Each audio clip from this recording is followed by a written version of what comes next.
Halo sobat-sobat SAJ, welcome back to this YouTube channel. Hari ini aku mau mengajak sobat-sobat SAJ untuk mereview sebuah film yang aku baru nonton sekitar kayak 2 minggu, 3 minggu lalu mungkin ya.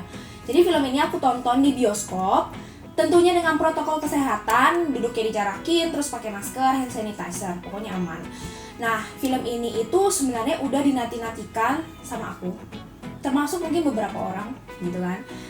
Dan tanpa berlama-lama lagi, judul film ini adalah Detektif Chinatown 3. Seperti namanya, nomor 3 pasti ada nomor 1 dan kedua gitu. Jadi kalau misalnya sobat-sobat SHJ belum nonton yang 1 kedua, aku saranin untuk nonton dulu sebelum nonton yang ketiga karena itu berhubungan.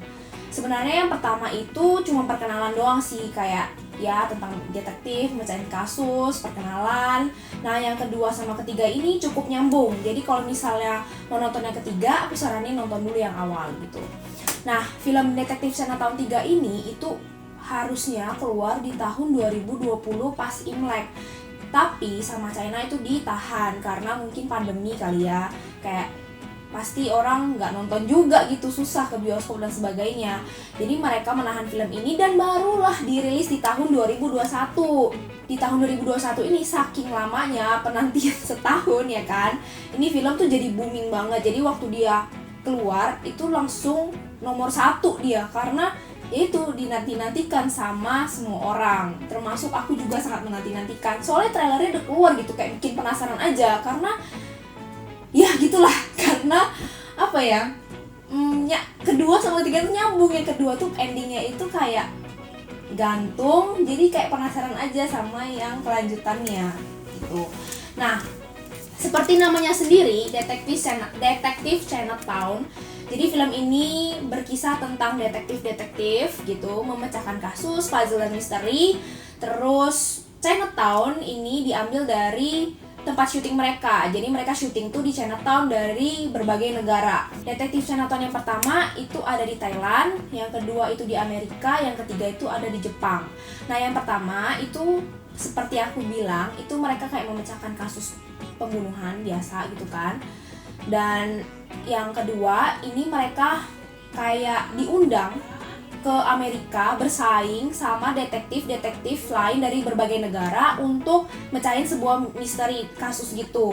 Nah, yang ketiga ini kelanjutannya sih sebenarnya dari yang kedua. Nah, tokoh utama dalam film Detektif Chinatown ini itu ada 2, Tang Ren sama Ching Fei. Tang Ren ini pamannya Ching Fei. Tidak ada yang mendominasi dari kedua peran ini, jadi mereka tuh berdua adalah peran utama juga. Jadi setiap film ini itu ada inisial namanya Q, disebut-sebutin gitu, dimana mereka berada, khususnya di 2 sama 3 sih, dimana mereka pecahin kasus, mereka ada. Nah Q ini tuh selalu kayak muncul gitu, kayak dalang dibalik semua ini gitulah.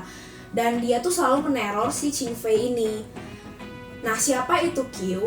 Itu terjawab di Detektif Chinatown 3. Nah makanya aku bilang di kedua itu gantung tuh, bertanya-tanya lah gue kayak siapa nih Q gitu kan. Nah terjawablah di ketiga ini siapa Q itu, dan kayak shock juga sih pas tahu siapa Q gitu. Jadi aku sangat merekomendasi sobat-sobat SAJ untuk nonton film ini karena selain dia seru, kan ini tuh misteri ya, detektif gitu, pasti bawaannya tuh serius banget. Tapi dia ini ada komedinya juga. Jadi misteri dan komedi itu digabung jadi satu. Jadi nggak serius-serius amat, nggak kocak-kocak dan menghilangkan esensinya detektif. Jadi mereka tuh sama-sama ngeblend, balance lah gitu kalau aku lihat ya, yang aku rasain ketika nonton film ini.